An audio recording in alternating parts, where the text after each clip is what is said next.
Now let's discuss the concept of periodic boundary conditions.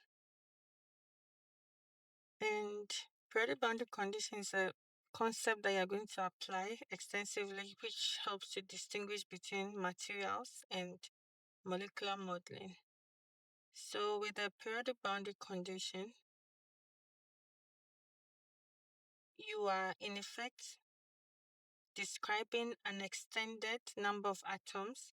So, even though in your model you describe the smallest unit, the code assumes that this smallest unit you've described, let's say with two atoms, is replicated in XYZ direction,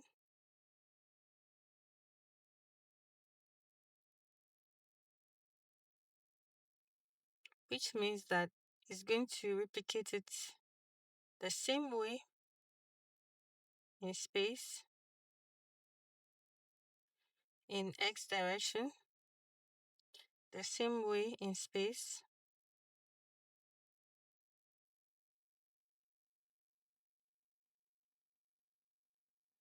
in Y direction, and also into the board. So let's continue the Y direction this way.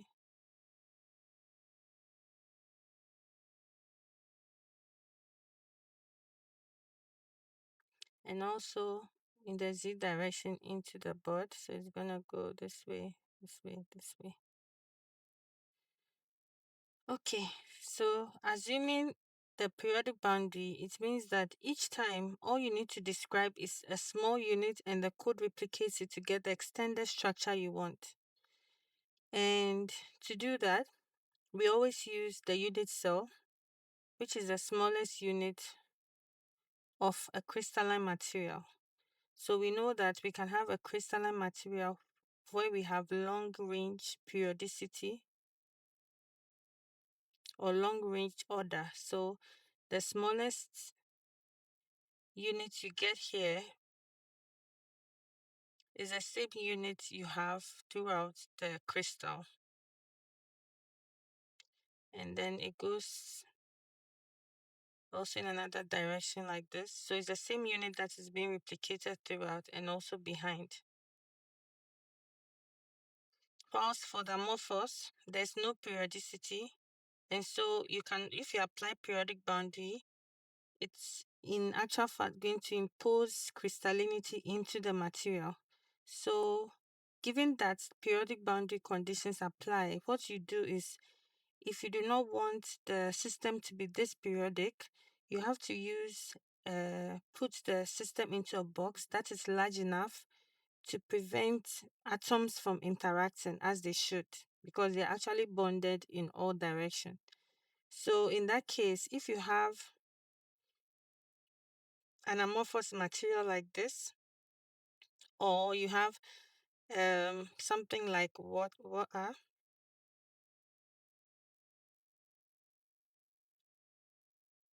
in gas phase where you don't want them to be periodic in terms of being bonded throughout, you create a large enough box and then put your system of interest inside. So let's say this is the water. So what happens is that even if the unit cell is replicated, the images, the periodic images, are going to be far away from each other. And if they are greater than 4 angstroms, there's no possibility of them interacting. So they'll be isolated as you want. And the amorphous uh, interest will be represented, or the isolation desire will be implemented. So that's why in crystalline systems, the periodic boundary works.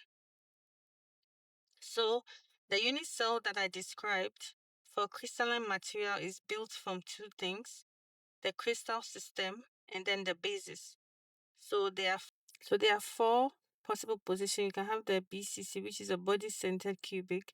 So for whatever crystal system is going to position the basis in all the vertices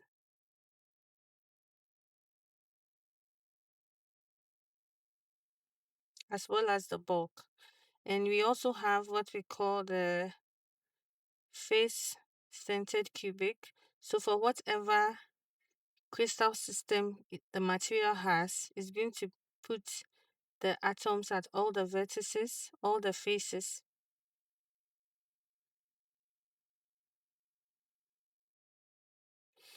Okay, and we have the with the base centered. So for the unit cell you have, is going to put it in all the vertices as well as the face of the two bases planes. And then we have the simple unit where it puts the particles just at the vertices. So the unit cell will be defined by these two parameters, the crystal system as well as the basis positions that we've spoken about. And the bases are the unique elements that you find. So if you have iron, the basis is 1. And the iron, because it's BCC, simple cubic, is going to take the simple cubic, and arrange the atoms at all the vertices and inside the bulk. So that gives us a BCC ion, simple cubic ion. And let's say, for example, sodium chloride. Sodium chloride is a face-centered cubic. So you're going to have a materials. Whilst we have the structure in mind, once it's not amorphous or molecular, for you to put it in a big or large enough box. Another scenario is for you to model the system as a bulk. So if you want to model as a bulk, all you need is to give it a unit cell. So let's say copper, simple cubic, FCC. So you give it the crystal system, which is simple cubic, and the bases will be at positioned at all the vertices and all the faces.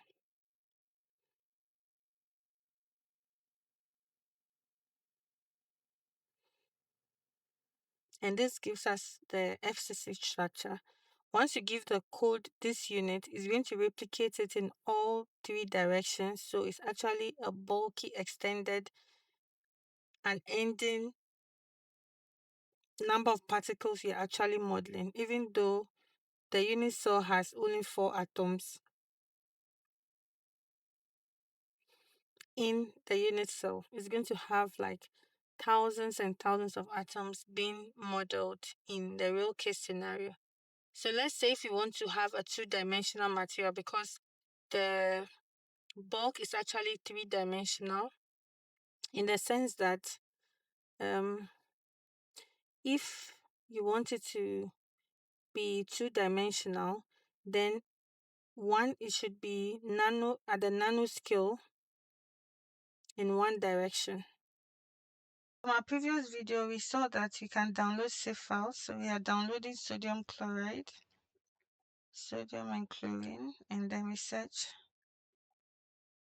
So we're doing sodium chloride, cubic, crystal system is cubic, and it's going to be FCC. So let's select this one to see if this is FCC.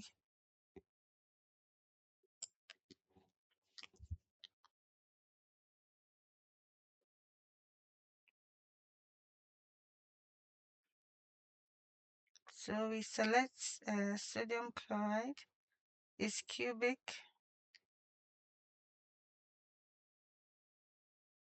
octahedron. This is not what we want. We want FCC.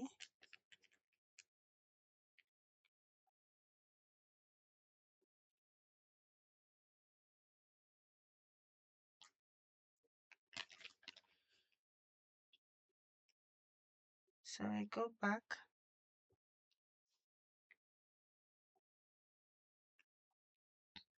So it should be cubic but FCC. So let's take this.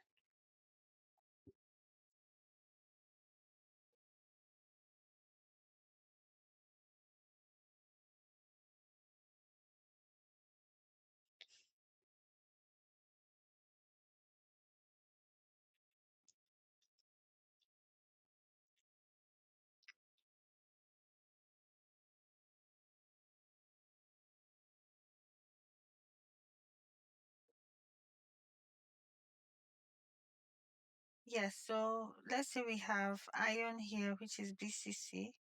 Then we can go to edit data, unit cell, and see the cell information. So cell parameters, you can see that it's just a single basis because it's made up of only ion, and it has two lattice points, 1 and 2. But in the display, you can see that we have 9 atoms being displayed because of the periodic boundary condition. So what we are going to do is to delete the periodic boundaries, the repeated units, and see the smallest unit possible. So let's take, for example, the axis A, the lattice constant A. We're going to delete the atoms on the plane perpendicular to this axis. So let's take the shift and then select the atoms that are perpendicular and delete. And then move on to the second axis B. So we are going to delete all the atoms perpendicular to that axis as well.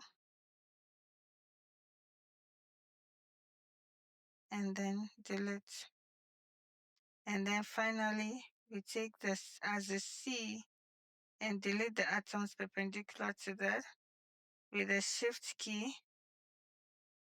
So we end up with the two bases, one at the vertices and then one in the bulk. So this is the unit cell that is being replicated, showing us all the periodic units possible. So this is just so for the material to be two-dimensional, it has to be nanoscale at least in one of the dimensions. So in one of the dimensions, it should lie between 1 to 100 nanometers, which is approximately 10 angstroms. So it should be less, one of the dimensions should be less than 100 nanometers, which is less than 10 angstroms. So for you to break the dimensionality, you add a vacuum in one direction so that it breaks the periodicity along one axis. So you can create a 2D material and then add a vacuum in one direction such that the z-axis here would be less than 10 angstroms, and the other two directions, x and y, would be extended. Okay, so this would make a two-dimensional material, and for one-dimensional material, it should be nanoscale on 2 dimensions, which means lie in this direction. So let's make this way so that it's much more clear. So it's two-dimensional. This x and y is extended, and then the z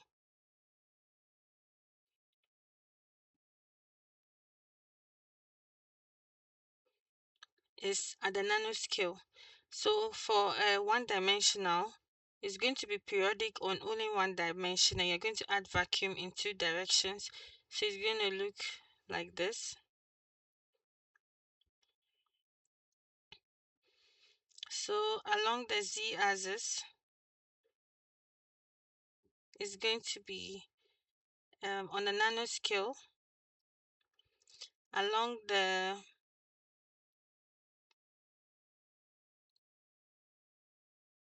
x-axis,